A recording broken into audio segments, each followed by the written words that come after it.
Noong 2025, nagpasya si Mark, isang freelance videographer na gumawa ng content tungkol sa mga pinakapinagmumultuhang lugar sa Pilipinas.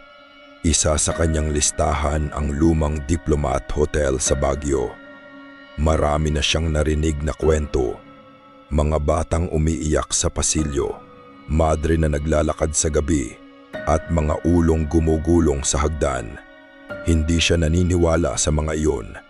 Bandang 8:00 ng gabi, pinayagan siyang makapasok kasama ang isang lokal na guide.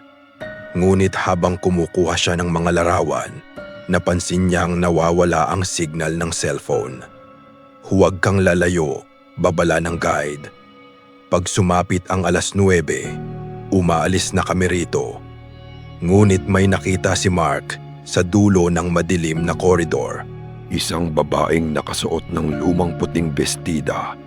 Nakatalikod lamang ito. Akala niya ay turista. Tinawag niya ito, "Miss." Dahan-dahang lumingon ang babae, ngunit wala itong muka. Parang tinanggal ang buong balat nito.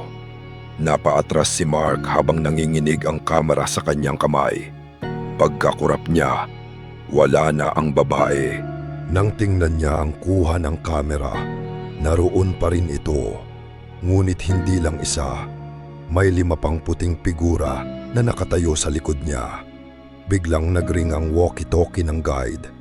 "Mark, nasaan ka?" Tumakbo siya palabas ng koridor. Ngunit habang tumatakbo, napansin niyang paikot-ikot lamang siya. Parehong sirang bintana, parehong lumang krus, parehong pinto. Pagkatapos, may narinig siyang bulong sa kanyang tenga. "Dito ka na lang." Ramdam niyang may malamig na kamay na humawak sa kanyang balikat. Paglingon niya, isang madre ang nakatayo. Ngunit ang ulo nito ay nakatagilid ng halos 180 degree.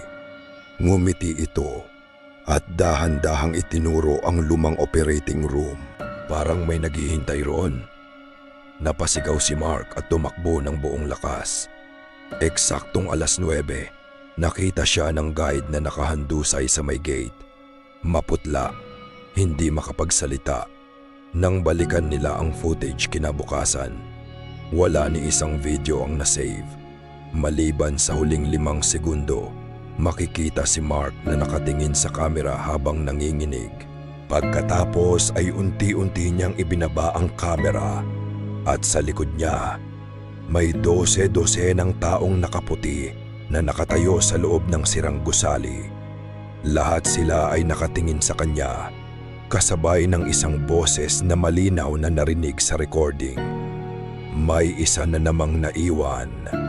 Hanggang ngayon, ayon sa ilang gwardiya at lokal na residente, may mga gabing may nakikitang lalaking may dalang kamera na naglalakad sa mga pasilyo ng Diplomat Hotel. Kapag sinundan mo siya, hindi ka na raw makakakita ng daan palabas. Dahil may mga kaluluwang hindi kailanman umalis sa lumang hotel na yon.